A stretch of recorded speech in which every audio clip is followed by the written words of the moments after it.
नमस्कार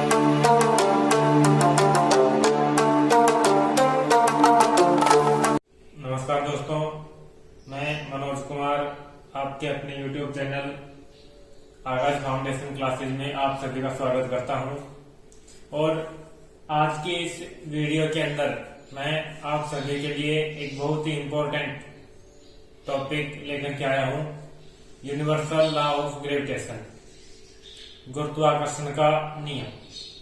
देखो दोस्तों, हम सभी जानते हैं कि इस यूनिवर्स के अंदर, इस स्पेस के अंदर जो भी बॉडीज प्रेजेंट हैं या इस अर्थ के ऊपर जो भी बॉडीज वस्तुएं प्रेजेंट हैं, उपस्थित हैं, वो सभी एक दूसरे को जिस फोर्स से अट्रैक्ट करते हैं उसे ग्रेविटेशनल फोर्स कहा जाता है।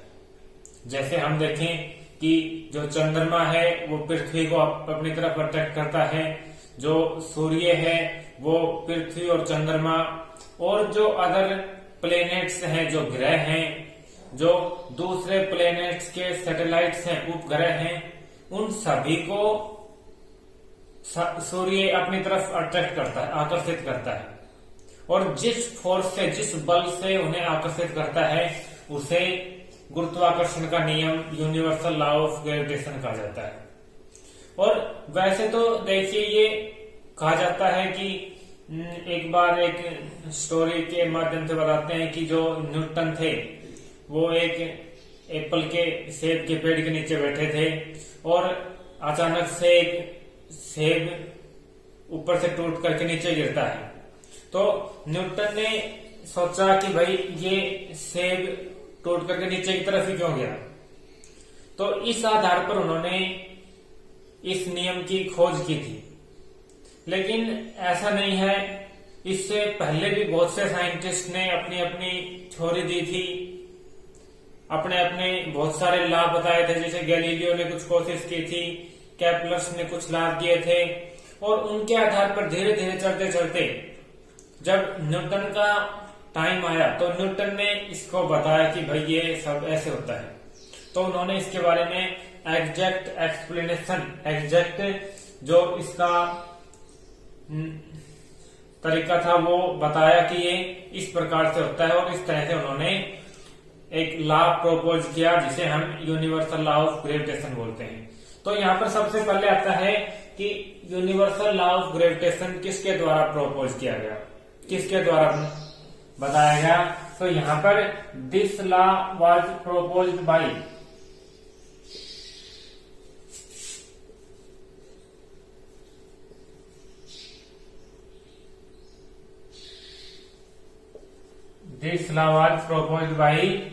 Sir Isaac Newton.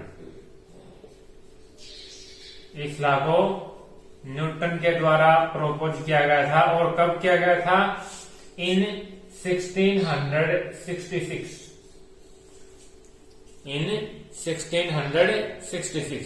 और बताते हैं कि उस समय न्यूटन की आयु मात्र 23 ईयर्स थी। अब यहां पर देखिए, ये भी एक फैक्ट है, उन्होंने 23 ईयर्स की एज में, आयु में, एक लॉ का डिस्कवर कर दिया था। एक छोटी सी उम्र में 23 ईयर्स की एज में ही उन्होंने इस लॉ को प्रोपोज कर दिया था 1666 के अंदर।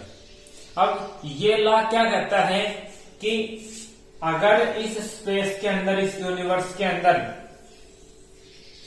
2 ऑब्जेक्ट्स हैं जिनका मास है m1 और m2, तो ये कहता है कि ये दोनों बॉडीज एक दूसरे को अट्रैक्ट करेंगी, एक दूसरे को अट्रैक्ट करेंगे। इनके जो सेंटर्स हैं, यहां पर देखिए, इनके बीच में डिस्टेंस देखा जाता है, इनके बीच में डिस्टेंस देखा जाता है, और ये जो डिस्टेंस होता है ये इनके सेंटर्स के बीच में देखा जाता है। कहां पर देखा जाता है? सेंटर्स के बीच में देखा जाता है। तो यहाँ पर यूनिवर्सल लॉ ऑफ ग्रेविटेशन कहता है कि अगर इस स्पेस के अंदर, इस यूनिवर्स के अंदर कहीं पर भी 2 बॉडीज हैं तो वो दोनों एक दूसरे को अट्रैक्ट करती हैं। एक दूसरे को हमेशा अट्रैक्ट करती है, कभी रिपेल नहीं करती। जैसा चार्जेज के अंदर अगर 2 चार्जेज हो, ये दोनों अगर चार्जेज हो तो ये अट्रैक्ट भी कर सकते हैं और रिपेल भी कर सकते हैं, लेकिन यहाँ पर ऐसा नहीं है। यहाँ पर केवल ये दोनों एक दूसरे को अट्रैक्ट ही करेंगी। और कितने फोर्स के साथ करेंगी? जिस फोर्स के साथ करेंगी वो इन दोनों ऑब्जेक्ट्स के मासेज के product,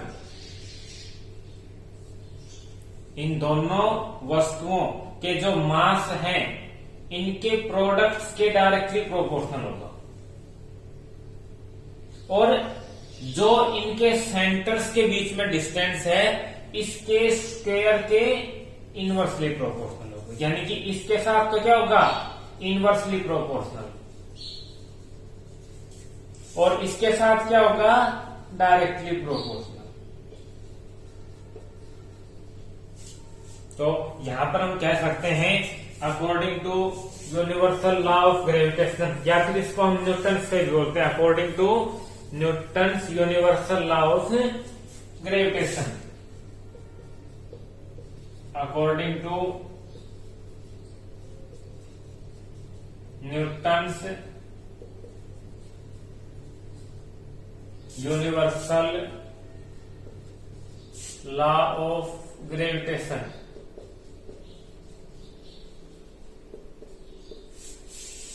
the force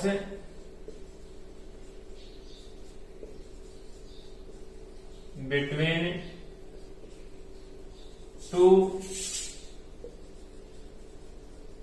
bodies is directly proportional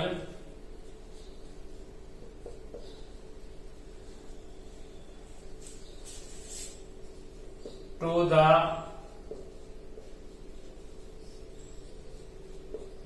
product of their masses,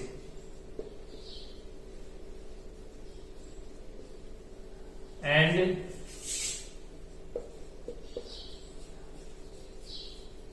inversely proportional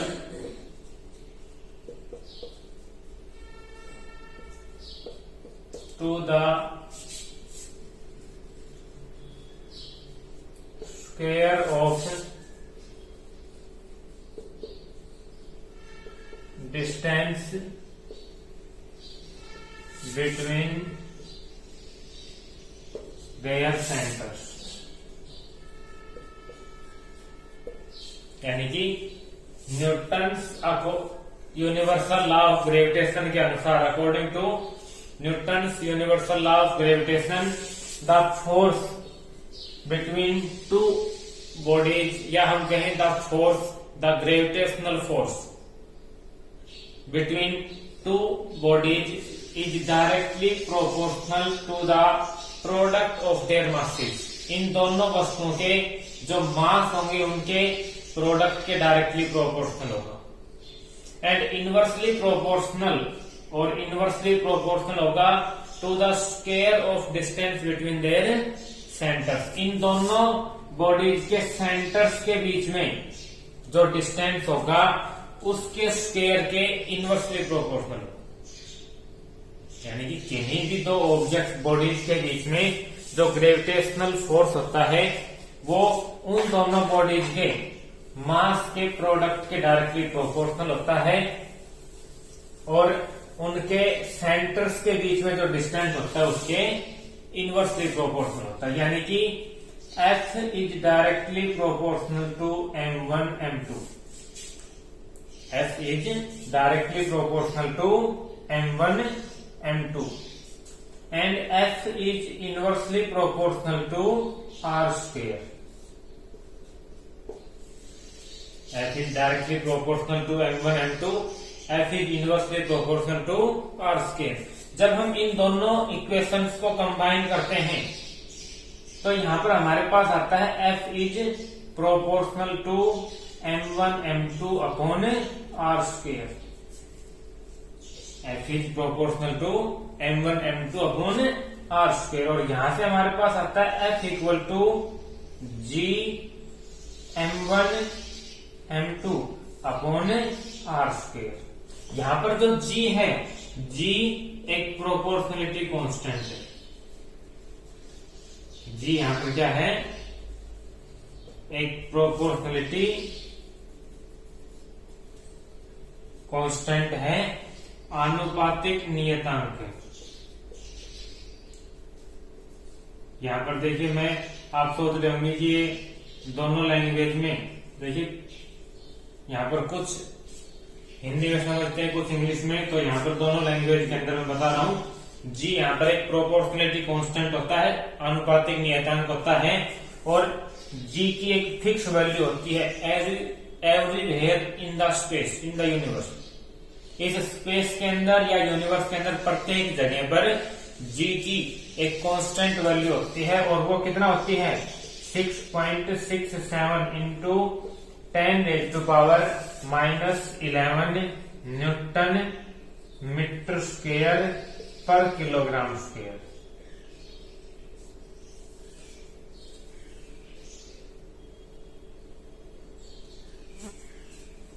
जी की value 6.67 into 10⁻⁻11 newton metre square per kilogram square.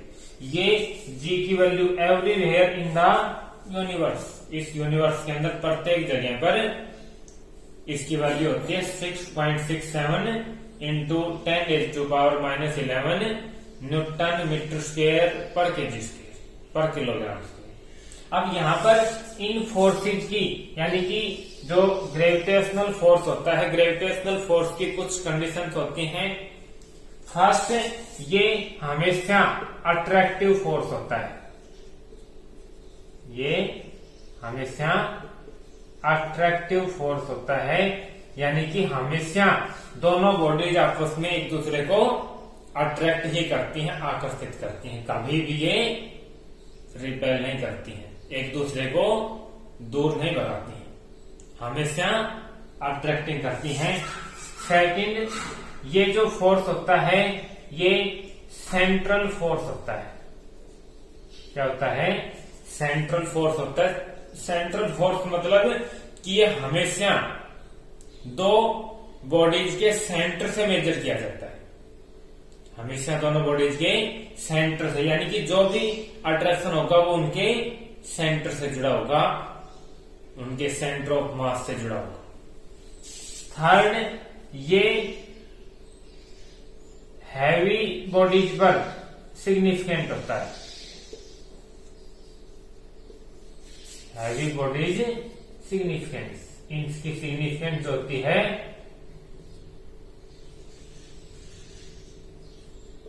Heavy bodies पर सिग्निफिकेंट ज्यादा होती है। हैवी बॉडीज सिग्निफिकेंट मतलब है कि अब यहां पर इस अर्थ के ऊपर जो भी ऑब्जेक्ट है, अब ये मार्कर है और ये कैमरा है, दोनों एक दूसरे को अट्रैक्ट कर रहे हैं, दोनों एक दूसरे को अट्रैक्ट कर रहे हैं, लेकिन अट्रैक्ट करने का मतलब ये नहीं है कि दोनों एक दूसरे के साथ चिपक जाएंगे। क्यों? क्योंकि यहां पर दोनों का मास बहुत कम है, यहां पर दोनों का मास बहुत कम है, मास बहुत कम है, और साथ में ये जो जी की वैल्यू है ये भी बहुत कम है, तो यहां पर ये जो फोर्स आएगा ये भी बहुत ही कम होगा, बहुत कम होगा, तो इन दोनों के बीच में कोई इफेक्ट नहीं होगा, इस फोर्स का कोई असर नहीं होगा।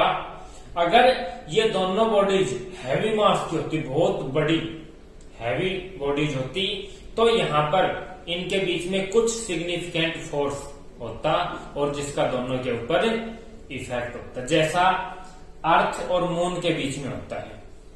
जो मून है वो अर्थ के चारों तरफ रिवॉल्व करता है। अब यहां पर क्वेश्चन ये आता है कि ये इसके चारों तरफ ऐसे ही क्यों बंधा रहता है, इससे दूर क्यों नहीं जाता? क्यों? क्योंकि दोनों के बीच में ग्रेविटेशनल फोर्स ऑफ अट्रैक्शन लागू है। इसी प्रकार से जो सन है और जो अर्थ है या जो अदर प्लेनेट्स हैं उनके बीच में भी ग्रेविटेशनल फोर्स अप्लाई होता है, और इसी कारण से वो सन के साथ बंधे हुए इससे दूर नहीं जाते। तो यहाँ पर ये हैवी बॉडीज के ऊपर कुछ सिग्निफिकेंट होता है, हैवी बॉडीज के अंदर इसकी सिग्निफिकेंस ज्यादा होती है। अब यहाँ पर न्यूमेरिकल्स आते हैं। न्यूमेरिकल्स जैसे थोड़ा सा सिंपल सा न्यूमेरिकल यहाँ पर मैं बताता हूं, इससे आगे हम सेकंड पार्ट के अंदर इसके जो कॉम्प्लेक्स न्यूमेरिकल्स होंगे उनके बारे में। जैसे मान लीजिए कि 2 बॉडीज हैं, 2 bodies of masses 100 kg and 500 kg are 10 meter apart from each other। यानी कि 2 बॉडीज हैं, 2 ऑब्जेक्ट्स हैं, एक का मास 100 kg है, दूसरे का मास 500 kg, और दोनों एक दूसरे से 10 मीटर के डिस्टेंस पर हैं। तो इन दोनों के बीच में find gravitational force of attraction between them. इन दोनों के बीच में हमें gravitational force of attraction find out करना है, कितना होगा। ठीक है, तो यहां पर हम इसको M1 मान लेते हैं और इसको M2 मान लेते हैं। ये है R। हमारे पास फॉर्मूला होता है F equal to G M1 M2 upon R square. ये सारी वैल्यू, G की वैल्यू हमारे पास होती है। G की वैल्यू क्या होती है? G इक्वल टू होता है 6.67 into 10⁻⁻11 newton metre square per kilogram square. यहाँ पर वैल्यू पुट करते हैं 6.67 into 10⁻⁻11 multiply M1 100 M2 500 upon R square यानी कि 10 का स्क्वायर। 10 का स्क्वायर मतलब 10 मल्टीप्लाई 10, या फिर सीधा हम 100 लिख सकते हैं। यहाँ पर कैंसिल करते हैं तो ये 2 0 से 2 0 कैंसिल हो जाती है। मल्टीप्लाई करते हैं तो यहाँ पर ये 5 को इससे मल्टीप्लाई करेंगे, 5 7 35, 5 6 30 और 3 33, 5 6 30 और 3 33। इसके पीछे ये 2 0 हमने लगा दी, मल्टीप्लाई 10⁻⁻11। अब यहाँ पर हम डेसिमल लगाते हैं, 2 के बाद डेसिमल लगा दिया हमने। ये आ जाता है हमारे पास 3335 इंटू 10⁻⁻11। इसको हम थोड़ा छोटा करते हैं और लिखते हैं 3.335 इंटू 10⁻, ये हो जाएगा -8, क्योंकि ये डेसिमल इधर आ गया तो ये कम हो जाएगा। तो ये इन दोनों ऑब्जेक्ट के बीच में 4। अब यहाँ पर आप देख सकते हो कि 100 kg और 500 kg के ऑब्जेक्ट्स के अंदर भी ये बिल्कुल सिग्निफिकेंट नहीं है। 10⁻⁻8 है, यानी कि इसका 1 न्यूटन का 10 लाख पैसा, तो बहुत कम है। तो यहाँ पर जो ये मार्कर और कैमरा है इनके बीच में तो इससे भी बहुत ज्यादा कम होगा। तो इस तरीके से हम इसके ऊपर न्यूमेरिकल्स भी, कुछ कॉम्प्लेक्स न्यूमेरिकल्स हैं वो हम अपनी नेक्स्ट वीडियो के अंदर, इसके पार्ट 2 के अंदर आपको करवाऊंगा। तब तक के लिए ये वीडियो देखिए, अगर अच्छे लगते हैं, आपको बेनिफिशियल यूजफुल लगती है तो लाइक कीजिए, और अगर आपने हमारे चैनल को अभी तक सब्सक्राइब नहीं किया है तो कृपया इसे सब्सक्राइब भी जरूर कीजिए। धन्यवाद।